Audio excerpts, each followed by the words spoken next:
मेरे फेसबुक परिवार वाले साथियों को मेरा सादर नमन, सादर प्रणाम। साथियों, मैं आज एक विस्तृत, एक अद्भुत, एक सुंदर, एक रमणीय, एक प्राकृतिक दृश्य दिखाने वाला हूं जो कि राजस्थान के धौलपुर डिस्ट्रिक्ट के अंदर है। और इतना अच्छा, इतना शानदार, इतना बेहद आकर्षक, जो कि राजस्थान के अंदर जितने भी सैलानी आते हैं उन सैलानियों के लिए, ये देखने के लिए बेहद आकर्षक दृश्य है। और इस दृश्य को वो इतनी अच्छे तरीके से देखें ताकि उन्हें एक शानदार अनुभूति हो, आनंद की अनुभूति हो, महसूस हो। तो यहाँ आए और इस वीडियो में उसकी सारी डिटेल मैं आगे बताता हूँ कि इस वीडियो के अंदर मेरे दूसरे वक्ता है तो वो इसके बारे में बताएंगे। तो इस चीज को आप अपने जहन में डालें। और ये देखने लायक, और यहाँ बहुत सारे क्रोकोडाइल, मंकीज और कई स्नेक्स वगैरह रहते हैं, तो उनको आप देखें। सभी फेसबुक परिवार के साथियों को खम्मा गणिशा और मेरा सादर प्रणाम। साथियों, मैं आज आपको एक अद्भुत दृश्य बताने वाला हूं।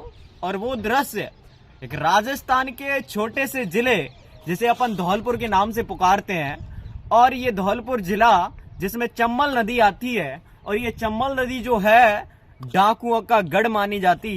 इस नदी के किनारे या इस नदी के पास भी आप समझ सकते हैं, जो कि धौलपुर डिस्ट्रिक्ट के अंदर और धौलपुर से 40 किलोमीटर की दूरी पर एक छोटी सी शानदार, अद्भुत, रमणीय एक झील स्थित है जिसका नाम है तालाब शाही, जिसका दृश्य आप मेरे पीछे सामने देख सकते हैं। और इसका एड्रेस, राजस्थान के जितने भी सैलानी यहाँ पर घूमने आते हैं राजस्थान के अंदर, उनसे मैं इस अद्भुत दृश्य के बारे में मैं नजारा दिखाना चाहूंगा कि इस नजारे को वो लोग, इस सितारे को वो लोग अपने जहन में डालकर इस चीज को देखने आए।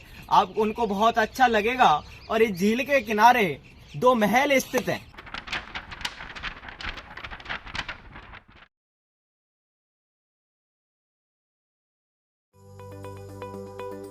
किसी जमाने में डाकुओं का गढ़ माने जाने वाली चंबल नदी और इसकी घाटियों के पास ही स्थित है एक सुंदर संरचना। जी हाँ, मुगल काल में बने इस ऐतिहासिक शिल्प के बारे में बहुत ही कम लोग जानते हैं। हम बात कर रहे हैं तालाबे शाही की। राजस्थान के धौलपुर शहर से लगभग 40 किलोमीटर दूर बाड़ी मार्ग पर स्थित एक झील है, तालाबे शाही।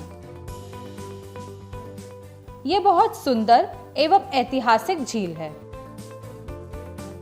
सर्दी के मौसम में यहाँ का नजारा देखते ही बनता है। इस झील का निर्माण उस समय के मुगल शहजादे खुर्रम उर्फ शाहजहां के लिए किया गया था। शाहजहां, जिन्होंने आगे चलकर मुगल सल्तनत की गद्दी संभाली। तालाबे शाही का निर्माण सन 1617 में हुआ था। इसका निर्माण शाहजहां के शिकारगाह के तौर पर हुआ था। आज से कई साल पहले जब इस झील का स्थापत्य हुआ था, तब यहाँ घने जंगल थे। जंगल होने के कारण यहाँ विविध प्रकार के पशुओं और पक्षियों का आना जाना होता था। आज भी यहाँ सर्दियों में कई प्रकार के प्रवासी पक्षी अपने घोंसले बनाने के लिए आते हैं, जिस वजह से इस जगह को शिकारगाह के लिए उत्तम माना गया। इस ऐतिहासिक करिश्मे के बारे में बहुत कम लोगों को जानकारी है। इसी कारण यहाँ पर्यटक ज्यादा दिखाई नहीं पड़ते हैं। यहाँ पर राजा और रानी के 2 महल हैं, जिन्हें जनाना और मर्दाना भी कहा जाता है। जनाना महल को पर्यटकों के लिए होटल में परिवर्तित कर दिया गया है। ये झील जितनी मनमोहक है, उतनी ही दिलचस्प है इसके निर्माण की कहानी। ऐसा माना जाता है कि तालाबे शाही का निर्माण शाहजहां के साले सालेह खान द्वारा किया गया था। सालेह खान शाहजहां के जागीरदार भी थे। शहजादे शाहजहां यहां आराम का वक्त बिताने और मनोरंजन के लिए आया करते थे।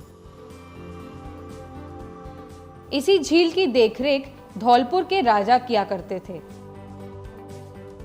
मुगल साम्राज्य के विस्तार के साथ ही वास्तुकला भी एक शिखर पर पहुंच गई। इसी काल में सजावट के लिए लाल पत्थरों को काटकर फूल पत्ते के आकार में बनाकर इमारतों पर सजाया जाता था। इस काल में बनने वाले गुंबदों को कलश से सजाया जाता था। मुगलों द्वारा बनाई गई महान रचनाएं लोगों को उस समय की अद्भुत कलाकारी के बारे में सोचने और समझने पर मजबूर कर देती है, जो पर्यटकों को खूब लुभाती हैं। मुगल काल में लाल पत्थर का इस्तेमाल जोर शोर से किया गया। बहुत से ऐसे अजूबे बने जिनकी सुंदरता को बढ़ाने में लाल पत्थर की अहम भूमिका रही है। कई जाने माने स्मारक जैसे कि दिल्ली का लाल किला और हुमायूं का मकबरा भी इस धौलपुर के लाल पत्थर से ही बनाए गए हैं। लेकिन क्या आप जानते हैं इस पत्थर का जन्म कहाँ हुआ? धौलपुर को लाल पत्थर का गढ़ माना जाता है। धौलपुर के लाल पत्थरों का बोलबाला पूरी दुनिया में है। मुगल काल की सबसे सुंदर कलाकारी में से एक है तालाबे शाही। इस झील से लगा हुआ है खानपुर महल, जिसका निर्माण धौलपुर के राजा उदयभान सिंह द्वारा हुआ था। आजादी के बाद धौलपुर के राजा उदयभान सिंह ने इन स्मारकों को भारत सरकार को दान कर दिया। आज के दौर में इसे सरकारी गेस्ट हाउस के तौर पर परिवर्तित कर दिया गया है।